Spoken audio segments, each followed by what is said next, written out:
Hi there, and welcome to another installment of Family Research Tips. I'm Holly Browning from the Lebanon Public Library, and thanks for joining me today. This week is the perfect week to start talking about Mother's Day.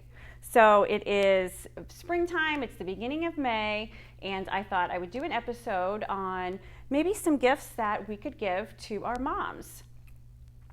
Each of us comes from a long line of women that have shaped our lives in incredible ways, and where we live, what we look like, and often how we're raised. Mother's Day is a special day. So I always think that people tend to put, a little extra special effort into presents for mom, kind of sprinkled with homemade things and love. So I have a few of those that I'm going to be showing you today.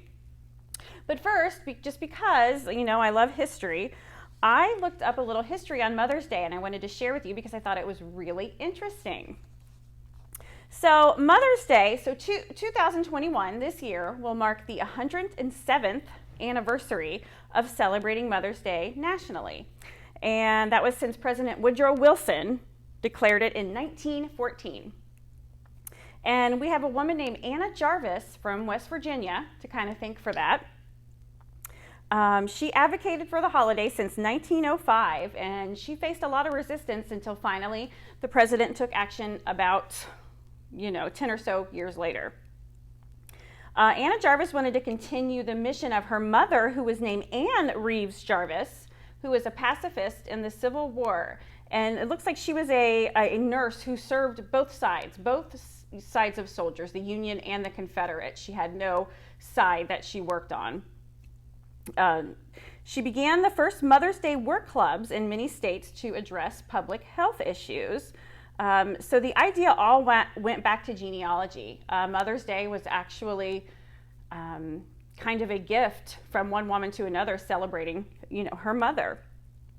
An interesting fact I wanted to add, in a sad twist, by 1944, Jarvis was involved in 33 lawsuits, all aimed at, of course, the greeting card, flower, and candy companies, because sadly, she felt that they very much hijacked her special day, and kind of the commercialism overshadowed the joy of the holiday, kind of, the whole Charlie Brown thing, if you will.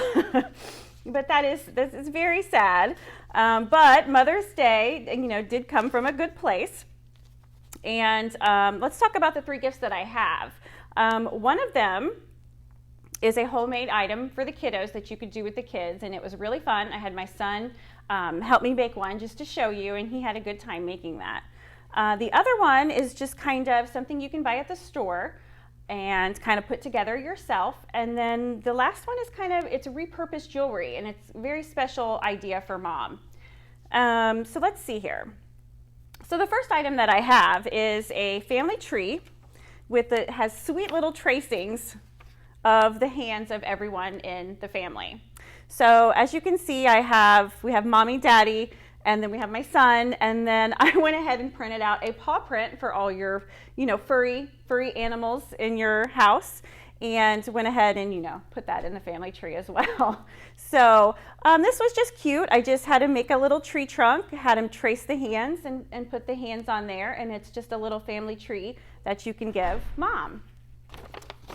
All right, and then let's see, the second item that I have, I thought it was really, really neat, and you can buy it anywhere. It's a recordable photo album, and these things they're really, really neat to record stories. They're wonderful gifts for people that have memory issues, Alzheimer's, dementia. Basically, you open it up and, you open it up and you push the buttons and it tells the story that's on the picture. And we did this actually for my grandmother, and it's one of her most prized possessions.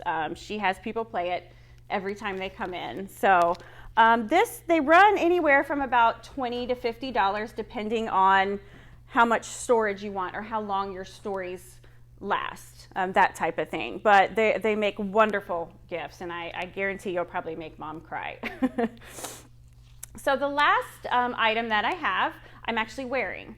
And I'm hoping that we'll be able to give you a close-up shot as well. And it is the idea of repurposed jewelry. And I'm going to show you, I have an old watch here, a vintage watch that used to belong to my great-grandmother.